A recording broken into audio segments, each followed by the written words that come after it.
Hi, I'm Femi OK. And I'm Malika Bilal. Today, the musician Lido Pimienta is back with us in the stream. We will hear more about the Colombian-Canadian artist and the forces that drive her music.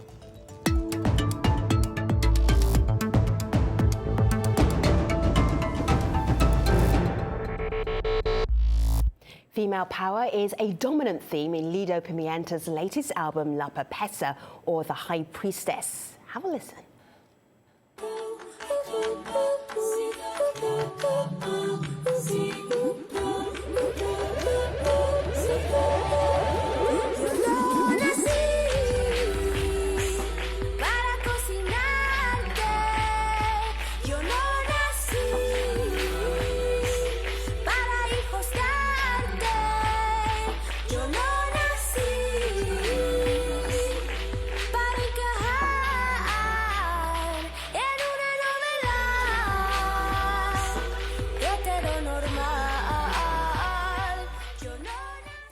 A mix of traditional Latin American music and electronic synth-pop, La Papessa was Pimienta's self-released breakthrough project. It went on to win Canada's top music honour, the Polaris Music Prize in 2017, and was the first such win for a Spanish-language album. On the album, Pimienta's powerful vocals highlight issues including motherhood, feminism, and migration. So much to talk about. Lido Pimienta, welcome to the AG Stream House. It's really great to have you here. When you hear that back about yourself, how's that? It's accurate. I see you brought your humble self to the studio today. I love that. It's great. It feels like what I'm doing, it's serving a purpose, and people are listening, and people are supporting me, because I find that the work that I do is work that should be supported and seen. We got a little taste of some of your music just there at the beginning of our show. But people might be surprised to find out the very first band that you joined as a youngster. Tell us the genre of music that you were playing. Metal. Yeah. Metal. My first bands when I was 11, 12, it was metal, punk, hardcore, yeah. So we have a tweet here from someone who has followed your work for a very long time, and maybe even from your metal days, we'll see. Nadi here writes in that Lido is persistent, brutally honest, and is doing her million hours for real in a way that most artists don't anymore. So happy to witness her growth. I relate with the way she addresses being bicultural and have learned much from how she honors Indigenous peoples and stories. So I know that you identify as Indigenous, Afro-Colombian. For our audience that may not be as familiar with your work, how do those identities play into your songs and your music?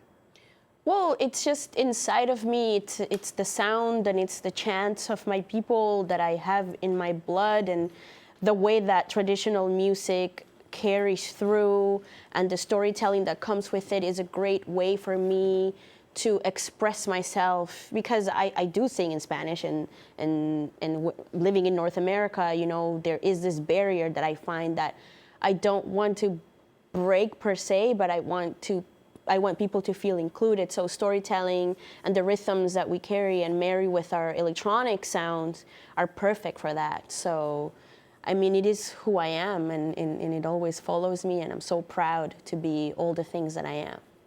It shouldn't be unusual that an artist sings in their native language, but if they want to make it big and international, often they will change from their native language and sing in English. But you are unapologetically saying, I'm not doing that. In fact, there is a language app that you mention very often as you're about to do a song, and then you say what? Pretend that you're introducing one of your songs and explain to the audience what you tell them, because it's tough that they don't speak Spanish. Go ahead.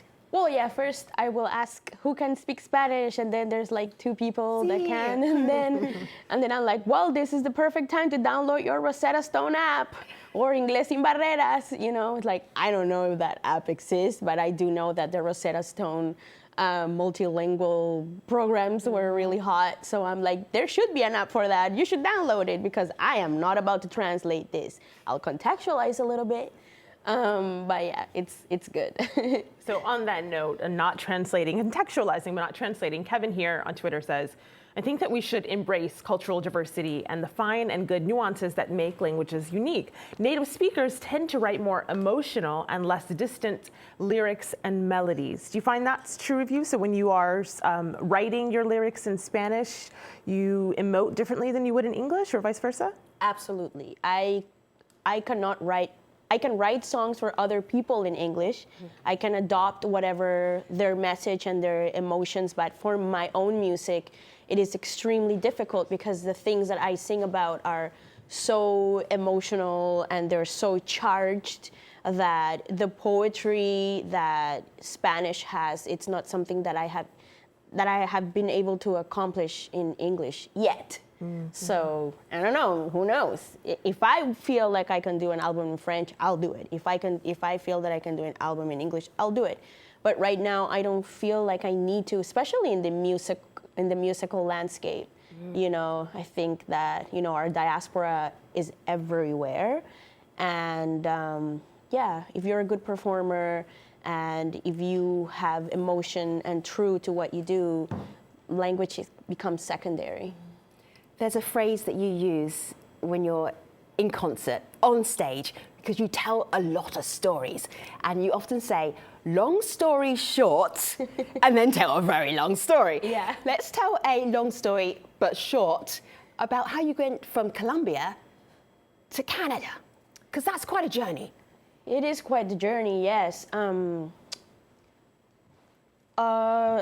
years ago, I arrived in Canada, not by choice. A lot of us, you know, second generation, first generation, you know, we don't have a choice, like we follow our parents. In my case, my mother was going to move to Los Angeles and she thought that it wasn't the place for her. So we ended up in the most exciting place of Canada called London, Ontario.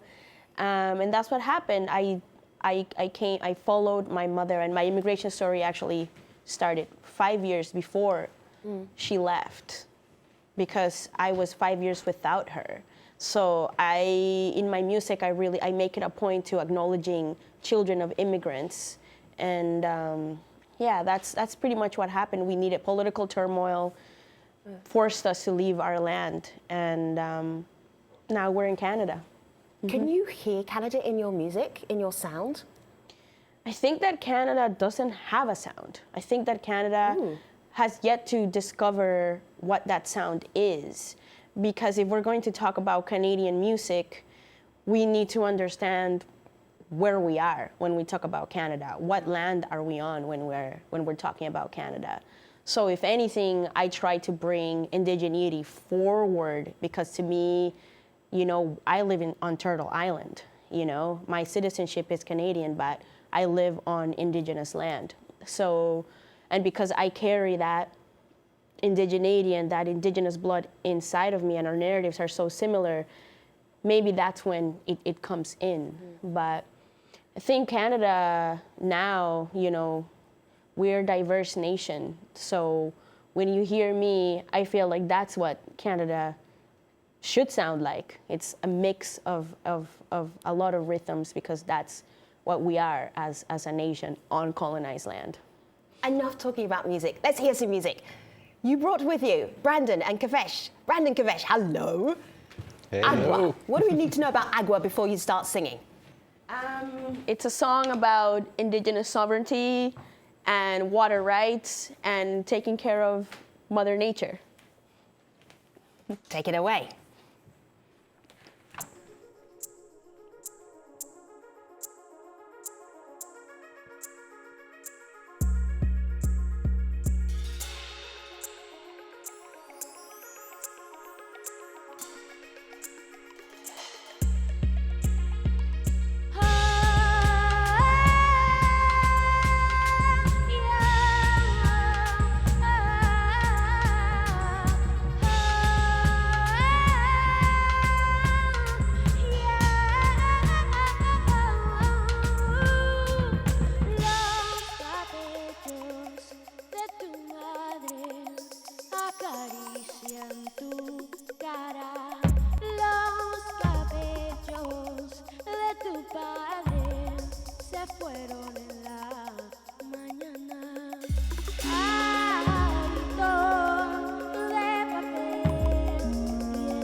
ojos de tu padre se fueron a la mañana. Agua, for everybody, agua, for everybody uncolonized land, for everybody uncolonized land, for everybody.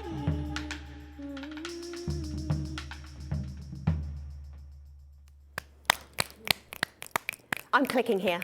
I'm clicking because I cannot make enough noise to applaud you loudly. You are watching Al Jazeera English right now, and this is Lido Pimienta. Do not change the channel. Sometimes we do music on Al Jazeera. And our audience responds pretty well to it. So this is a tweet we got live while you're performing. Someone on Twitter says, I can't understand the language, but I'm dancing and responding to it quite well, which I think is a badge of honor there. But there is someone who does understand the language. This is Maya, and she says that Agua is one of my favorite of your songs because water is life. And I want to know, what are your inspirations and what motivates you to create in times of hardship, especially meaning it comes out in your music? So what allows that struggle to then find a place, a home in those lyrics? Well, it's difficult when you are so attached to your land, but you're unable to live in your land. So music to me is the connection, is the channel, and I'm the vessel between, you know, the nations and the lands and the territories that I live in. So Agua is a song about, pretty much it's a poem that I wrote for mothers who have to take care of their children under the most difficult circumstances, specifically in the territory of La Guajira, for the Wayu people in Colombia, which are my people. On my mother's side, I am Wayu. On my father's side, I am Black. So I wrote this song to raise awareness, and I wrote this poem of love, because we're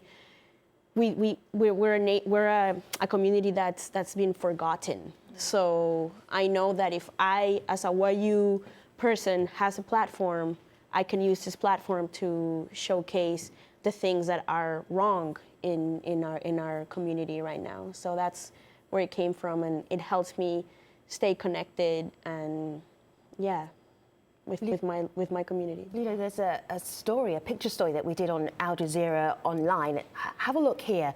It's Colombia's abandoned Wayu people. Very striking pictures. We will tweet these out so you can see part of Lido's heritage and some of the extraordinary ways that people are currently living there. How do you stay connected? Well, technology. You know, every Latin person will tell you I live by my WhatsApp. Lots of diasporas, we depend on our WhatsApp, so I'm able to speak with my family daily. And yeah, I mean, there's independent journalism in the country too. And just, you know, when your family is Wayu, you hear the real versions and the real stories firsthand, and it's very stressful.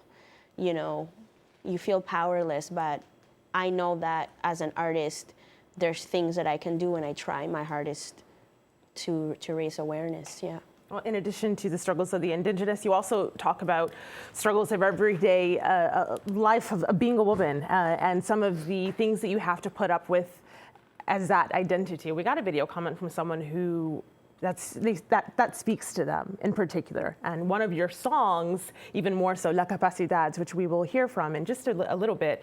This is Gina Virgil, though, and this is what she told us about how you speak to her through music. I've always been a fan of Lido Pimienta's music, but her song La Capacidad really resonated with me because when I was 19, a freshman in college, I dated a guy who, believe it or not, hit me, and I stayed with him for a year. He was very controlling, and I think I didn't have a lot of experience dating. My parents were Colombian, and they were very strict when I was growing up. And I somehow let this guy manipulate me into thinking that the things that were happening to me, you know, from him were my fault. He was very controlling. For instance, I remember one time we got into a huge fight because I was wearing lipstick. And he was like, why are you wearing lipstick? Like, who are you going to go see? So the song resonated with me because it's very empowering, and it's telling women that they have the capacity to be independent and to live their lives, and they're not put on this earth to set feminism back or to cook for somebody or to meet a man's demands. So the song translates to "you are able to" from Spanish. What do messages like that mean for you? Well, I mean, much similarly to what we just heard, I wrote that song. It started as a love song for this man, and then it ended up being this song to resist this man and men like him. You know, the getting a fight because of the lipstick, you know, I would get phone calls, you know, where he would police what I would wear, you know, and as women, we're so wired to cater to men, and the behavior is normalized. So, you know, it really took my community, my mother, to help me get out of that trance, you know? So La Capacidad really is a song about the emotional labor of women and how, as women, we have to put up with so much, you know, and a lot of women don't have the privilege of actually, you know, doing all of that and it be worth it, you know. Feminicidio, you know, it's rampant in South America, in Colombia. You know, women are getting killed by their spouses, by ex-boyfriends.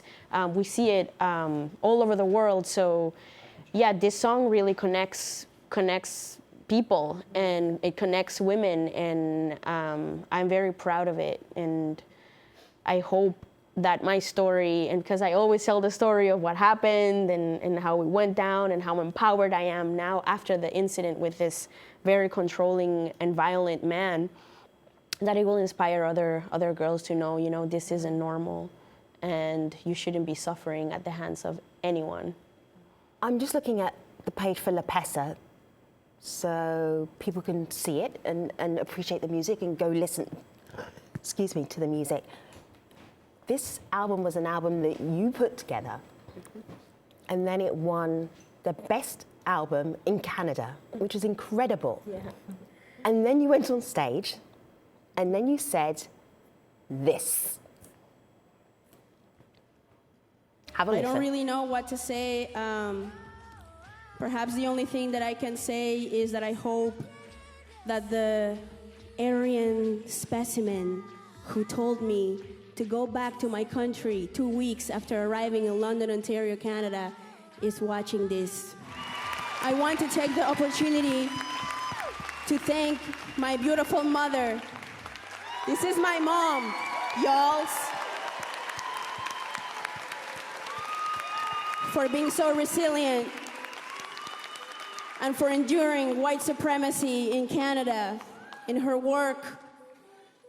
When she goes to work and she gets told the same thing, to go back to her country.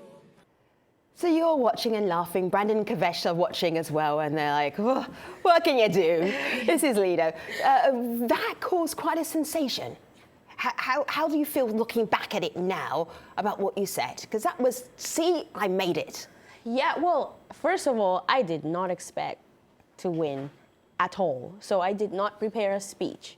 So everything that I said that night was completely emotional and on the spot. I was just looking at the people that were with me on stage. I was acknowledging my mother, and I was, like always, acknowledging the land where I am at. So, yeah, I mean, I didn't think that people would even notice? No, I don't know. I don't know. I just remember the comments the day after about, Yikes. You know, she's not even Canadian and why, and like all the stuff. But it needed to be said, and it is a proud moment when someone tells you to go back to your country. Right.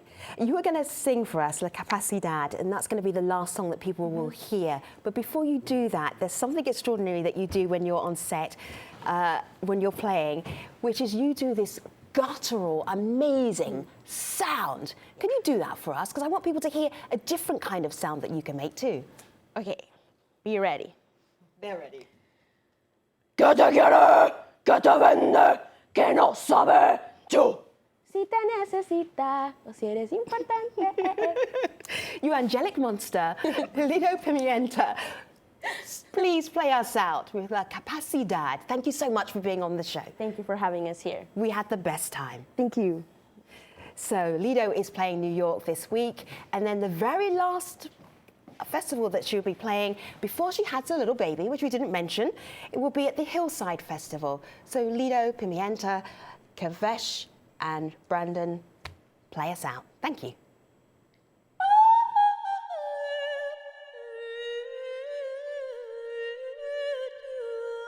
Tú tienes la capacidad de hacerme reír y de hacerme llorar de felicidad. Y yo estoy aquí feliz porque tú supiste esperar.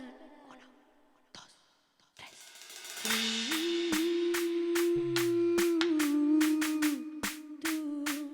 Tú tienes la capacidad.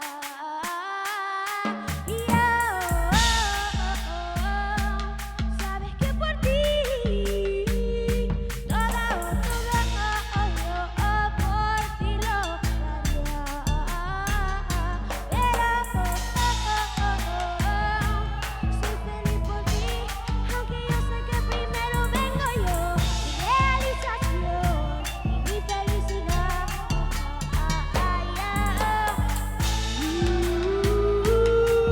Tú eres el hombre y yo soy la mujer, pero eso no quiere decir, eso no quiere decir que mi vida sucede por ti, que mi vida sucede para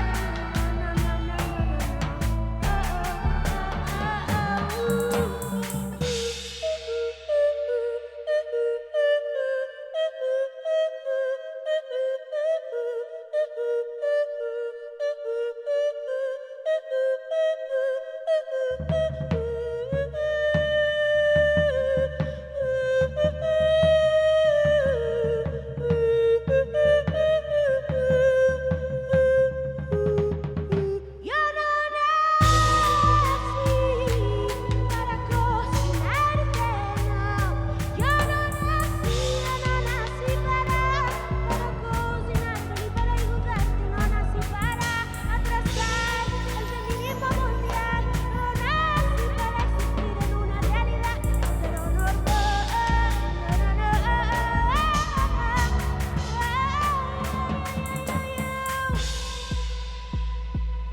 And you're the man, and I am just a woman. I'm just a stupid, silly woman. And you're the man, such a wise man, and I look up to you, and I love it. I really love it when you correct me. I really love it when you tell me that I'm wrong, because I'm just a stupid woman.